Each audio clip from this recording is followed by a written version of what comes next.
In the past few months, more than a half a dozen Americans have been killed or attacked while in the Dominican Republic. We've teamed up with Fox and Friends and sent Griff Jenkins down there to investigate what is happening exactly.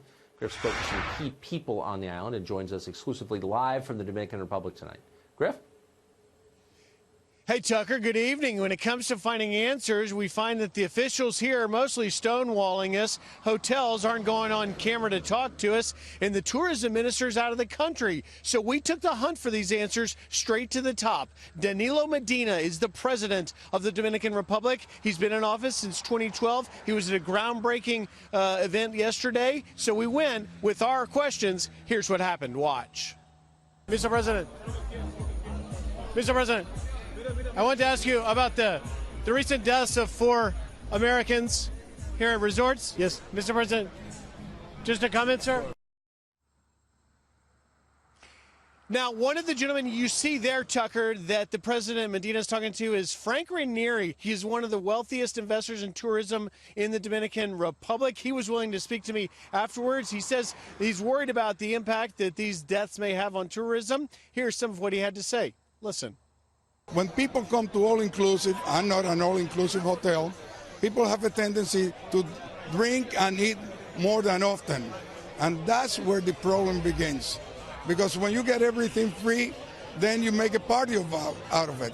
So sometimes some people may not be capable of drinking and eating as much, and that's why you have incidents with heart attacks and things like that. But it's not a problem of the minibar. President Medina is a very responsible man, and I'm sure he's involved personally in supervising and making sure that all this comes to an end, and he gets a clear picture of why that happened.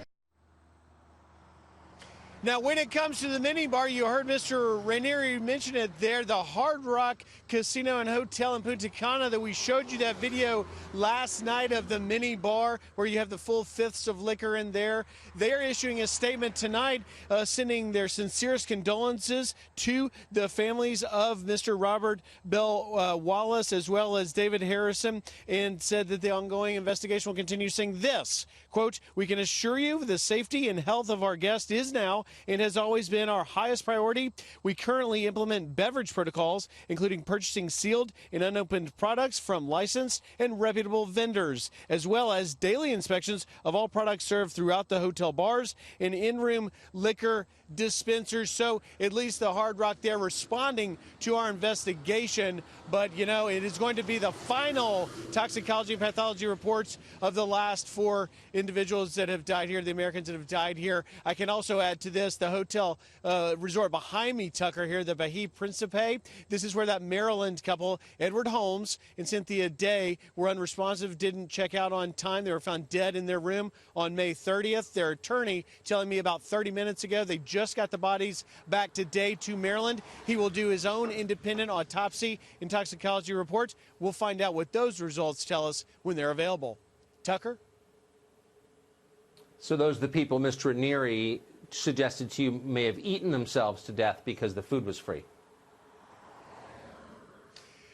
Well, you know, he's clearly a billionaire on the island that has a big stake in all of this, and he pointed out, Tucker, that didn't seem a plausible explanation. I'm no physician, but yeah, it's pretty. Yeah, that's I mean, pretty unbelievable. It tells us one thing.